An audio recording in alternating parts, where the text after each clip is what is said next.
Good afternoon, everyone. I'm excited to dive into a topic that is critical for every business today: how Google ranks and decides which blogs to show first. The goal of this presentation is to give you a clear, repeatable, and ROI-focused playbook. Why does this matter? Because achieving a top ranking isn't just about vanity, it's a direct revenue driver. The number one result alone captures about 28% of all clicks.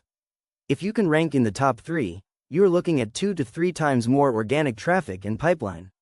This kind of visibility dramatically lowers your customer acquisition cost, or CAC, and ensures every piece of content you create works harder for you.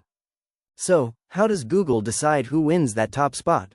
It all comes back to their core mission: surfacing the most helpful, trustworthy, and relevant results for the user. While the ranking process is incredibly fast, the levers they use are clear and consistent. We can break the system down into 5 main components: crawlability and indexation. Can Google even find and process your page? Search intent match. Does your content actually answer the question the user is asking? EEAT, the quality framework covering experience, expertise, authoritativeness, and trust. On-page optimization, the structural elements that help Google interpret your content. Clean technical foundations, ensuring the fundamental health of your site. We're going to start at the bottom of the funnel with the technical must-haves. This is the technical gateway. I can't stress this enough. If Google can't crawl or index your blog post, it has zero chance of ranking, no matter how good the content is. Our goal is to make discovery simple. Here is your 4-step technical launch checklist. Step 1. Confirm the page returns a 200 status and that your canonical and no-index tags are correctly set. Misused tags are a common pitfall that suppresses rankings. Step 2. Ensure the new URL is included in your XML sitemap. Step 3. Verify your robots.txt isn't blocking critical assets or paths. Step 4. For the fastest discovery possible, often the difference between same-day discovery and a week of limbo, submit the URL via the URL inspection tools, request indexing, feature in Search Console. Once the machine can read it, we focus entirely on the human reader. Google has made it crystal clear: they prioritize people-first content. They want content that answers the query better than all the alternatives. How to succeed? You need to focus on depth, originality, and utility. Don't just rewrite what's already out there. You need to earn your ranking. What to avoid? Google actively demotes thin rewrites, keyword-stuffed fluff, or any content written only to satisfy an algorithm. Actionability is the best test. If a busy user, say a marketer, can read your post and immediately take action without opening another tab, you are on the right track. That's how you define truly helpful content. Now let's talk about EEAT, which stands for experience, expertise, authoritativeness, and trust. It's crucial to understand that EEAT is a quality framework, not a single ranking factor. It guides Google's evaluators on assessing your quality. Experience and expertise. You must show real experience and credible expertise.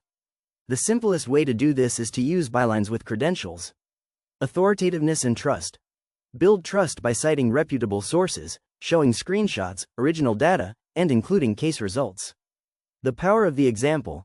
A blog post about CRM implementation written by a certified admin, complete with client case studies, will generally outperform a generic listicle every time. Why? Because it demonstrates clear authority. Once you have the great, authoritative content, you need to format it so Google and users can easily understand it. Small on-page choices can lead to big visibility swings. Titles. Write clear titles that reflect the query and avoid clickbait. They are a critical signal for interpretation. Headings. Use descriptive H2s and H3s. Scannability. We read differently online. The Nielsen-Norman Group's research supports scannable formatting. Use short paragraphs and bolded key phrases for easy scanning. Internal links.